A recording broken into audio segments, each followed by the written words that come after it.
পদাতিকের পক্ষে সকলকে স্বাগত জানাচ্ছি। আমি অধ্যাপক আব্দুল হালিম। আজ থেকে 1 মাস 10 দিন আগে মে মাসের 15 তারিখে আমরা একটি ভিডিও আপলোড করেছিলাম, যার শিরোনাম ছিল মুসলিম বিশ্বে কি ঐক্য সম্ভব। এবং ওই ভিডিওতে আমরা জানিয়েছিলাম যে পরের পার্ট নিয়ে খুব শীঘ্রই আমরা হাজির হব। কিন্তু সেই কাজ আমরা করে ওঠার আগেই ইরানের প্রেসিডেন্ট মাসুদ পেজেশকিয়ান আমাদের পার্ট 2 ভিডিও বানিয়ে ফেলেছেন। পদাতিকের পক্ষে আমরা কৃতজ্ঞতা জানাচ্ছি ইরানের প্রেসিডেন্ট মাসুদ পেজেশকিয়ানকে। যদিও এটা ধৃষ্টতা মনে হতে পারে, কিন্তু গোটা মুসলিম বিশ্ব এতদিন ধরে যে স্বপ্ন দেখে এসেছে যে পৃথিবীর সমস্ত মুসলিম রাষ্ট্রগুলো অন্তত ঐক্যবদ্ধ হবে কিছু মৌলিক প্রশ্নে, আর মুসলিম রাষ্ট্রগুলো নিজেদের মধ্যে অনৈক্যের কারণেই পশ্চিমী বিশ্ব, বিশেষ করে মধ্যপ্রাচ্যে ইসরায়েল রাষ্ট্র এতদিন ধরে নির্বিচারে প্যালেস্টাইন, লেবানন, সিরিয়াতে ধারাবাহিকভাবে গণহত্যা চালিয়ে আসছিল এবং গোটা পৃথিবীতে মুসলিমদের বিরুদ্ধে একটার পর একটা মিথ্যা ন্যারেটিভ ছড়িয়ে গোটা পৃথিবীর মুসলিম জাতিকে অবদমিত করে রাখা হচ্ছিল। সেই দিন এবার শেষ হতে চলেছে। পৃথিবীর উল্লেখযোগ্য মুসলিম রাষ্ট্রগুলো এবার ঐক্যবদ্ধ হচ্ছে, আর তারই ঘোষণা করলেন গতকাল আনুষ্ঠানিকভাবে ইরানের প্রধানমন্ত্রী মাসুদ পেজেশকিয়ান পাকিস্তানে বিদেশ সফরে এসে। যে কথা আমরা 1 মাস 10 দিন আগে জানিয়েছিলাম যে ইরান, সৌদি আরব, কাতার, পাকিস্তান, তুরস্ক, মিশর এই রাষ্ট্রগুলি সামরিকভাবে ন্যাটোর আদলে একটি শক্তিশালী জোট গঠন করতে যাচ্ছে, যে জোট আগামী দিনে ঐক্যবদ্ধভাবে মুসলিম বিশ্বের সকল সমস্যাকে মোকাবেলা করবার জন্য কাজ করবে একজোটে। গত 100 বছর ধরে যা মুসলিম বিশ্বের মানুষ স্বপ্ন দেখে এসেছে, সেই স্বপ্নই এই মুহূর্তে বাস্তবে রূপায়িত হয়েছে। ইরানে অতর্কিতে আমেরিকা এবং ইসরায়েল যখন আক্রমণ করলো, তারপরে ইরান যেভাবে প্রত্যাঘাত করলো আমেরিকাকে, সেদিনই মধ্যপ্রাচ্যে নতুন ভাগ্য লেখা হয়েছিল। আমেরিকা যে মধ্যপ্রাচ্যে আর অপরাজিত নয়, অর্থাৎ দুর্বল একটি শক্তি, সেটা স্পষ্ট হয়ে গেছিল বিশ্বের কাছে। আর বিশেষ করে সৌদি আরব, কাতারের মতো রাষ্ট্র যারা প্রতি বছরে বিপুল পরিমাণে টাকা আমেরিকাকে দিয়ে আসছিল প্রোটেকশন মানি, সিকিউরিটি মানি হিসেবে, তারাও বুঝতে পেরেছিল ইরানই হলো আগামী দিনে মুসলিম বিশ্বের নেতা। ইরানের সঙ্গে না থাকলে মধ্যপ্রাচ্যের কোনো রাষ্ট্র সুরক্ষিত থাকবে না। সেই হয়েছিল সূচনা। আর তার সাথে একে একে সৌদি আরব, কাতার, তার সঙ্গে জুড়ে গেল এরদোয়ানের তুরস্ক, ওদিকে আল সিসির মিশর, এবং সর্বোপরি মুসলিম বিশ্বের একমাত্র পারমাণবিক শক্তিধর রাষ্ট্র পাকিস্তান এই জোটে যুক্ত হবার পর একটা নতুন সমীকরণ তৈরি হয়ে গেল। এই জোটে একটি তাৎপর্যপূর্ণ বিষয় রয়েছে। যদিও মধ্যপ্রাচ্যের অধিকাংশ রাষ্ট্র এই জোটে রয়েছে, কিন্তু তাৎপর্যপূর্ণভাবে এই জোটে নেই আরব আমিরাত, নেই বাহরাইন কিংবা কুয়েত। তার কারণ ইরান বা সৌদি আরব তারা সকলেই মনে করে আরব আমিরাত হলো জায়নবাদী রাষ্ট্র, দ্বিতীয় ইসরায়েল। সুতরাং এই দ্বিতীয় ইসরায়েলকে কোনোভাবেই মুসলিম বিশ্বের যে জোট হতে যাচ্ছে সেই জোটের শরিক বানানো যায় না। তাই গতকাল মাসুদ পেজেশকিয়ান পাকিস্তানের ইসলামাবাদে তিনি স্পষ্ট জানালেন, Iran's Pezeshkian proposes a united security front of Muslim nations against their enemies. ইরানের রাষ্ট্রপতি মাসুদ পেজেশকিয়ান তিনি প্রস্তাব ব্যক্ত করেছেন যে পৃথিবীর শক্তিশালী মুসলিম রাষ্ট্রগুলো ঐক্যবদ্ধভাবে তারা একটি নিরাপত্তার জোট তৈরি করবে, আর সেই জোট তাদের পশ্চিমী শত্রুদের বিরুদ্ধে ঐক্যবদ্ধভাবে লড়াই করবে। আর এই জোটে কারা কারা আছে মাসুদ পেজেশকিয়ান পরিষ্কার করে উল্লেখ করেছেন সেই সমস্ত রাষ্ট্রগুলির নাম: পাকিস্তান, কাতার, সৌদি আরব, ইজিপ্ট এবং টার্কি। ইরানের সঙ্গে এই 5 রাষ্ট্র মিলিত হয়ে 6টি রাষ্ট্রের একটা মহা জোট তৈরির ঘোষণা করলেন মাসুদ পেজেশকিয়ান।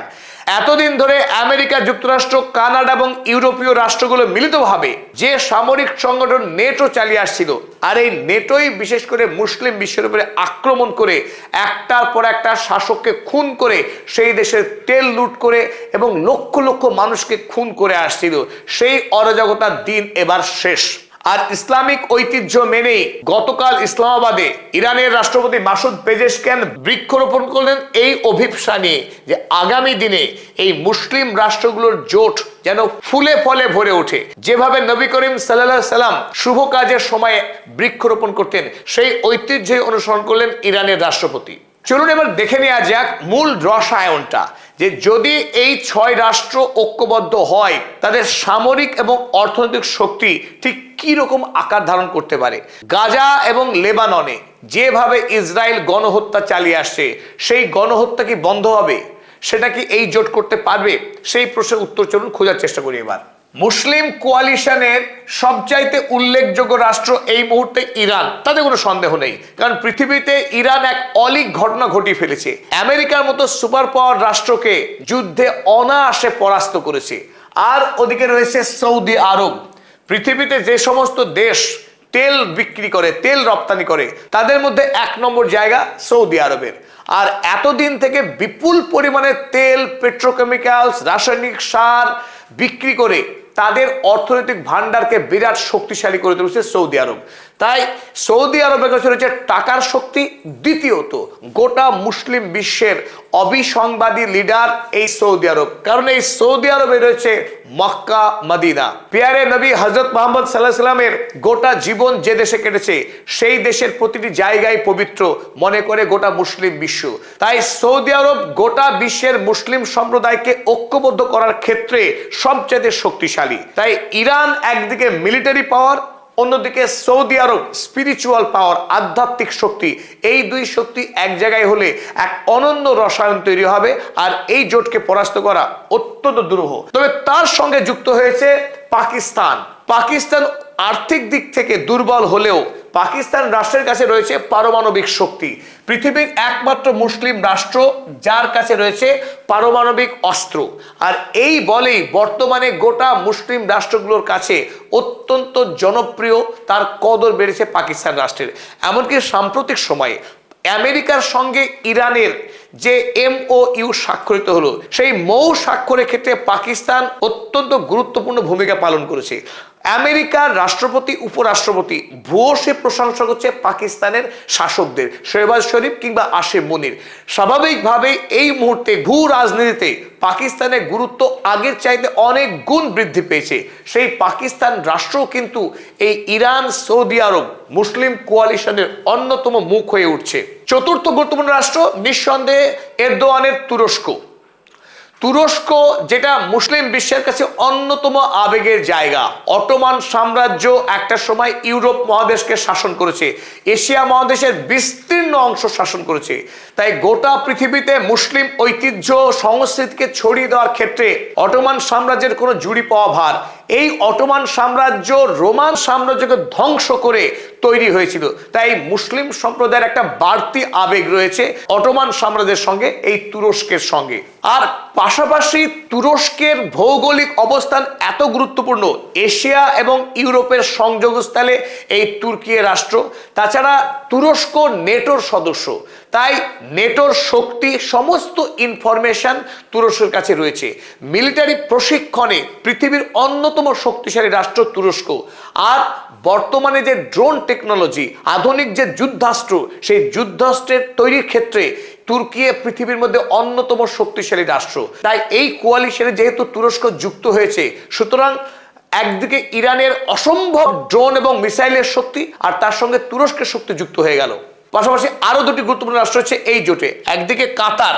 কাতার মাত্র কয়েক বছর আগেই ফুটবল বিশ্বকাপ আয়োজন করে গোটা পৃথিবীকে তাক লাগিয়েছে। এই কাতারেই আল জাজিরা নামক একটি টেলিভিশন নেটওয়ার্ক স্থাপন করে BBC, ইংল্যান্ডের সুপ্রাচীন সংবাদ সংস্থা BBC-কে টক্কর দিয়ে পরাস্ত করেছে। এমনকি আমেরিকার প্রথম সারির যত মিডিয়া হাউস আছে তাদের প্রত্যেককে ঘোল খাইয়ে ছাড়ছে কাতারের আল জাজিরা। গোটা মুসলিম বিশ্বের মুখপত্র হয়ে উঠেছে আল জাজিরা। আর কাতার হলো সেই দেশ যে দেশের সঙ্গে প্রত্যেকটি মুসলিম দেশের সুসম্পর্ক রয়েছে, প্রত্যেকটি গোষ্ঠীর সুসম্পর্ক রয়েছে। তাই মুসলিম বিশ্বের মধ্যে যদি কোনো অন্তর্দ্বন্দ্ব হয়, কোনো কলহ হয়, সেই কলহকে মেটাবার কাজ দীর্ঘদিন ধরে সাফল্যের সঙ্গে করে আসছে কাতার। তাই কাতারের দোহা শহর মুসলিম বিশ্বের কূটনৈতিক সমাধানের শহর। পাশাপাশি কাতারে রয়েছে বিরাট পরিমাণের অর্থনৈতিক শক্তি।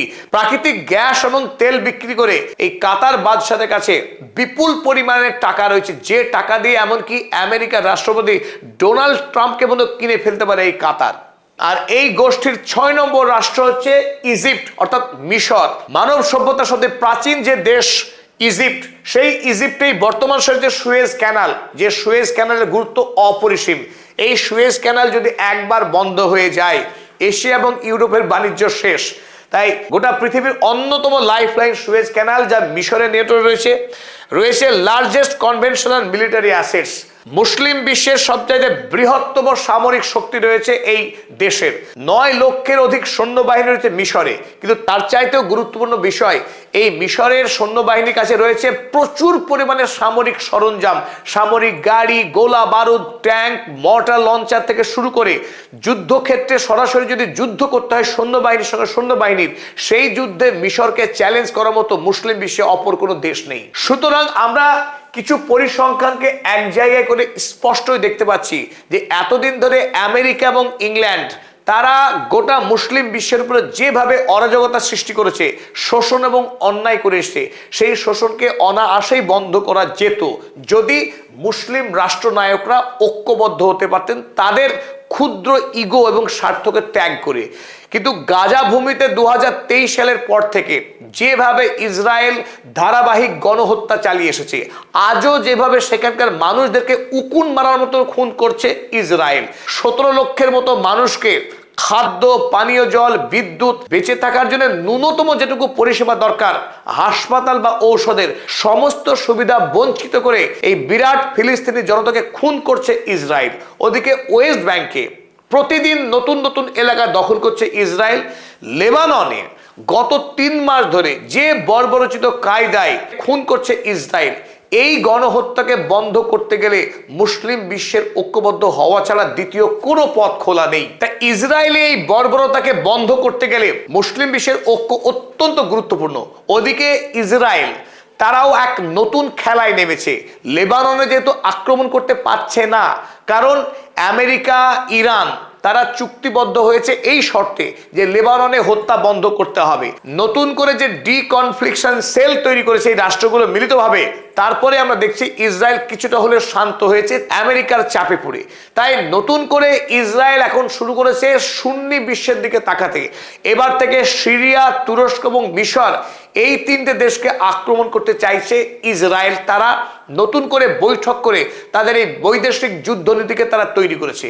আর এই আক্রমণে যদি ইসরায়েল নামে, মুসলিম বিশ্ব আজ যেভাবে ঐক্যবদ্ধ হয়েছে, ইসরায়েলকে অনায়াসেই থামিয়ে দেওয়া যাবে। শুধু ইসরায়েল নয়, গোটা পৃথিবীকে মুসলিম বিশ্ব এক লহমায় থমকে দিতে পারবে, পৃথিবীর সভ্যতাকে দাঁড় করিয়ে দিতে পারবে।